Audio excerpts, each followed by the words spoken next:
Yo, what's up everybody? Jared Barnes here, back with a new video. This is going to be a new weekly series I do.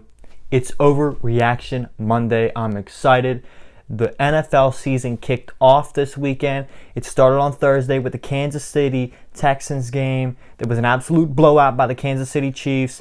Then it played through the weekend. There was some college football, some very great games in college football, but I'm not talking about that today. I'm talking about the NFL. So let's get into it. And the first thing I have to say about this weekend is there was a lot of free agency moves in the offseason. A lot of quarterbacks, big name guys, mid-level guys, they're switching teams. They're going new places. Tom Brady went to the Bucks. Cam Newton was a free agent for 86 days. He went to the Patriots. A lot of names moving around. And only one of those guys, one of those new guys, Teddy Bridgewater, went to the Carolina Panthers. He lost. Brady went to the Bucks. They lost to the Saints. But Cam freaking Newton, went to the New England Patriots, who got paid way less money than everybody else, way less money, and beat the freaking Miami Dolphins in week 1. And, you know, it wasn't a blowout game. It wasn't an amazing game from the Patriots. But in week 1, Cam Newton attempted less than 20 passes, 19 passes. He completed 15, 14, one drop by Julian Edelman. And they ran the ball a lot. And he ran the ball a lot as he set the franchise record for rushing yards by a Patriot quarterback in a game. He broke that record at 64 yards and he kept going. He ran for 2 touchdowns. Design runs were put in the playbook by Josh McDaniels, by Bill Belichick. The Patriots just did what they did. They got a week 1 win when they're a team that's not expected to do very well this year. So the only questions I really have about the Patriots offense is, number 1, who will Cam throw the football to if they fall behind to a team? Let's be honest. Julian Edelman, he's 34. He's great. He's a slot guy. He's not a guy that can beat you downfield. Who's he going to throw it to? There's not a lot of receivers on that team. They do have some cap space, though. And over the weekend, some news came out about Zach Ertz being very, very unhappy with Howie Roseman in Philly because he's seeing other tight ends get paid. George Kittle got paid. Travis Kelce got paid. They got paid on the same day. Austin Hooper left Atlanta, went to Cleveland. Dude got banked. Zach Ertz wants money. He wants paid. But Zach Ertz didn't perform this weekend. Zach Ertz, tight end for the Philadelphia Eagles, wasn't even the best tight end on the Philadelphia Eagles. The Philadelphia Eagles did not perform. But Dallas Goedert was the best tight end for Philly this weekend. Zach Ertz had like 3 catches for I don't know how many yards, but he only had 3 catches. Dallas Goedert was the most targeted player on the team. Are the Eagles and Zach Ertz in a bad spot relationship-wise? Is Howie Roseman going to possibly have to move on from Zach Ertz? And the Patriots have a lot of cap space. Do they actually want Zach Ertz? Are they going to make a move for Zach Ertz to bring Cam in a weapon? Who knows? We'll see. This is just me kind of talking right now because guess what? It's Overreaction Monday and it's me overreacting. That's what it's time for. And the second thing I noticed about the New England offense is if Cam gets hurt, and the way they're playing, he will likely inevitably get hurt. He's like 30 years old. So running the ball that much when you're that big, you're probably going to get injured. What's going to happen to that Patriots offense when he does get hurt? Because Hoyer can't run that same offense. He can't run the ball. And yesterday, Jarrett Stidham was a healthy scratch, and Hoyer was the quarterback who suited up for the Patriots. So what are they going to do if Cam gets hurt? That's my only 2 questions for them. But, I mentioned Tom Brady. Let's just jump to that. The Bucks and the Saints played yesterday, and Brady looked out of rhythm, and you could clearly tell he lacked chemistry with some of the guys on his team, some of the players on that team as well. And it was evident that the Bucks lacked chemistry. You could see it. They played well, though, I think, considering that they went and they played a team that has the chemistry and they have the rapport with each other. The Saints, that's the same team that they have been through so much adversity. Just let alone look at the playoffs. The Minneapolis Miracle. Then the next season they got hit with the Nicole Roby Coleman pass interference. And then the season after this, they literally, was it a push-off?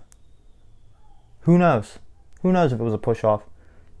Hard to tell. Maybe it was. Maybe it wasn't. But did Kyle Rudolph push off? They dealt with all this adversity, getting bounced in the playoffs when they have a great team. And that's a lot for them to deal with. They didn't do any off-season stuff.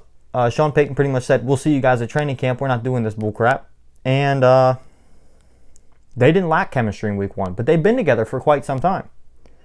Now, the Bucs defense played the New Orleans Saints offense very well. Like, very well. And like I said, it was a great offense that was led by Drew Brees, even though maybe Drew Brees' arm didn't look up to par at all. But, if I was the Bucs, I wouldn't be too upset about the way you played versus the New Orleans Saints. That's a team that's going to get 11 to 13 wins, the Saints are. They're easily the toughest competition you're probably going to face all year, considering that they are in your division. And, it's going to be interesting to see what the Bucs will look like in 3 to 4 weeks. But one thing is clear when you watch the Bucs. Rob Gronkowski wasn't a huge factor. Mike Evans was not a huge factor. Chris Godwin wasn't a huge factor. O.J. Howard kind of was, but not really. It looks like Tom Brady has chemistry with one guy on that team, and that is Scotty freaking Miller. And he looked, I'll be honest, he's quick, and he looked impressive yesterday with an offense that looked subpar, honestly, because you expect so much from that offense. Leonard Fournette did not look great, but he hasn't been there for very long. Ronald Jones looked very good. I'm excited to watch the Bucs improve over the next couple weeks. Now, the next thing I want to talk about is the game that I watched the most of, because it was in prime time. It was Sunday Night Football. That's the Cowboys and the Rams. That first drive, when the Rams drove downfield, that looked like the Rams that went to the Super Bowl, that had that run, and they looked very, very good. I mean, Robert Woods was just putting on a clinic of route running in that first drive. They ran the ball very well with Cam Akers and Malcolm Brown.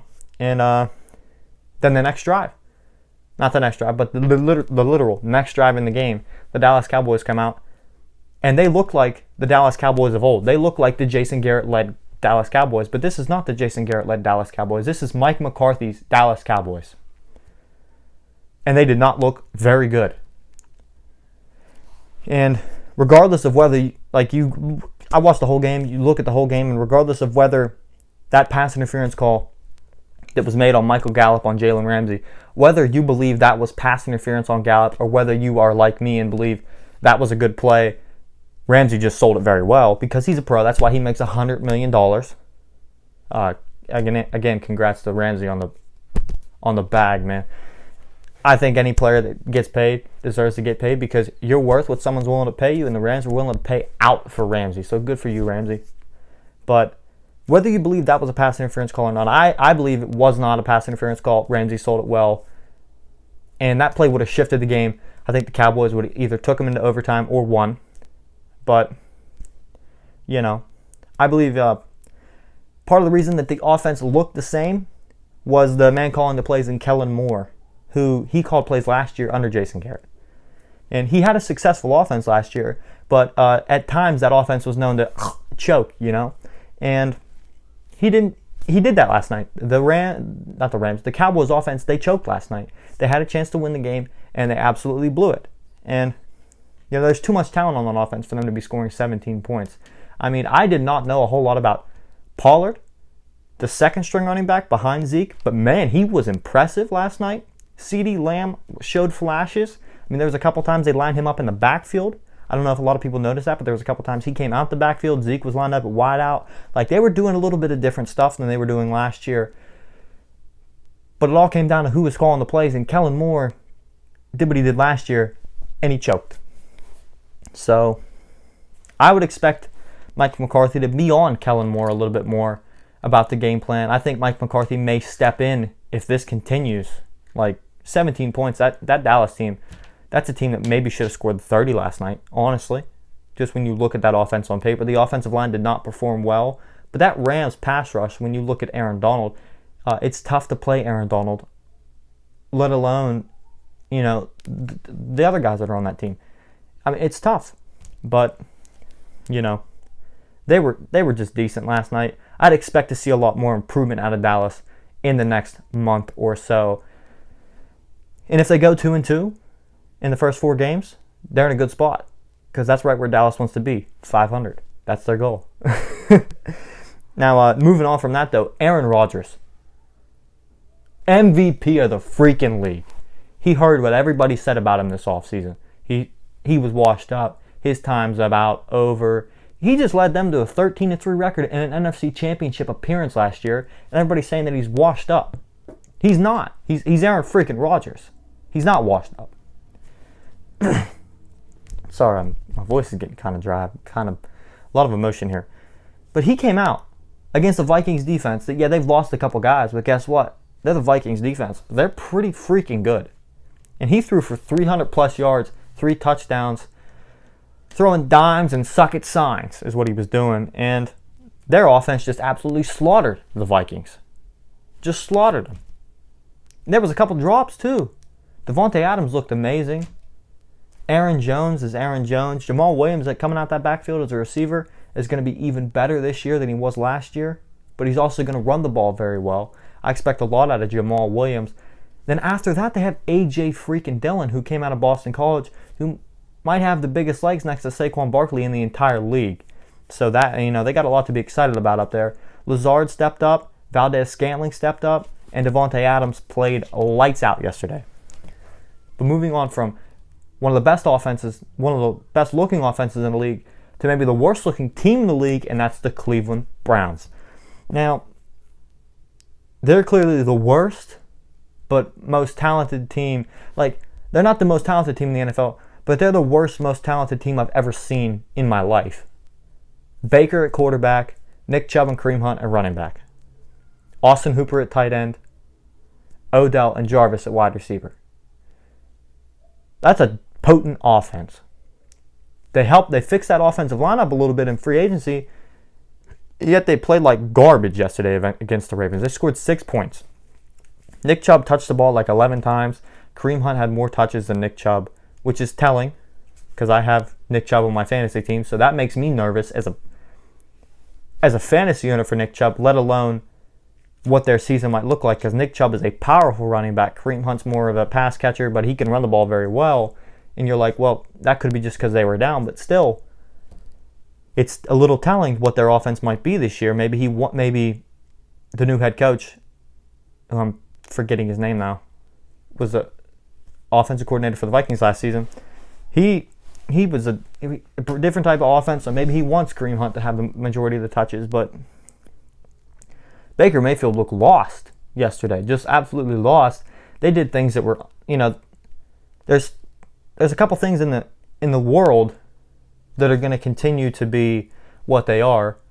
Death, taxes, and the Browns stinking at football. They had like a 3rd and 41 yesterday, which is completely the Browns. And that was absolutely hilarious to see because that's Browns football for you, but still, that's coming from somebody that clearly watches a lot of Browns. I love Baker Mayfield. Have his jersey hanging in my closet from when he was at Oklahoma. He was one of my favorite college players of all time. I was hyped when he got drafted to the Browns because I was like, finally the Browns might be some competition in the division. Turns out, looks like they may be the worst team in the league this year because the team that everybody thought was going to be the worst team in the league somehow beat my most underrated team in the league, the Indianapolis Colts. And Gardner Minshew was out there throwing dimes, 19-20 yesterday. NFL record for completion percentage on a team that I don't think I know any wide receiver on that team after DJ Chark. I don't think I know really anybody on that offense other than Gardner Minshew, DJ Chark. I think Keelan Cole probably, and maybe D.D. Westbrook. So I guess I do know a couple of the pass catchers. But I thought that team was going to be garbage. I thought the Colts were going to come in and rout them. But hey, maybe they're not tanking.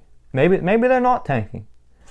Or if they are tanking, Gardner's clearly going to get put on IR after week 2 or 3 when he keeps willing them to wins like this. But good for Gardner Minshew. I just want to shout out the Washington football team. In this Overreaction Monday, just looking at what they did. Down 17 to the Philadelphia Eagles. Ron Rivera had to get an IV at halftime because he's fighting cancer. Dwayne Haskins makes a speech at halftime to his team. They come out, boom, 27-17 final score. What a game they played.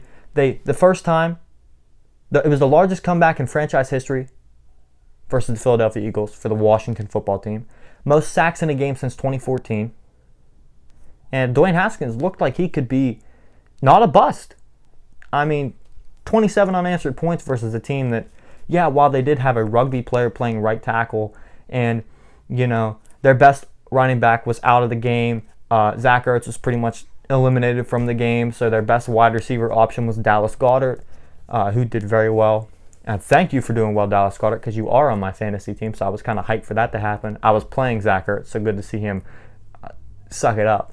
But, you know, shout out to them, because that is amazing. And it could be just the fact that, you know, Dwayne Haskins is slowly becoming maybe he's becoming the guy. This is going to be a long rebuild for the Washington football team, just because everything going on off the field away from the football team, you know. The organization is a dumpster fire, and it's kind of funny that they were the team to make the comeback and get the upset this weekend. I thought it was kind of funny. It was just kind of like a full circle story for them, but it's probably going to be like that all year for them. It's going to be a long road for them this season. But the fact that it was stated by the team president that, oh, if the fans like it, we might just stick with the Washington football team. That's a terrible decision. The Washington football team is still a terrible name. I'm starting to get used to it, not hate it as much, but it's still a terrible name. But congrats to them on the massive comeback. Congrats to Ron Rivera on his first win as a new head coach of an NFL team. And I'm just excited for the future of the Washington football team. Jesus. But moving on from everything on Overreaction Monday, I just kind of want to take a little Monday night preview to my team's game and the other game, the Titans and the Broncos. So this week, the Steelers play the Giants Monday night in literally a couple hours, and I am so excited for this game because Ben Roethlisberger's back. His bionic arm, it's there. The brand new elbow, all the weapons he has, which maybe not are known to people around the country, but Deontay Johnson's going to come out and have a good night. Juju, Chase Claypool, James Washington. There's some guys. Eric Ebron's going to be at tight end. I think he's going to have a massive night tonight. I don't know about the Steelers' running game whatsoever. I don't think it's going to be any good.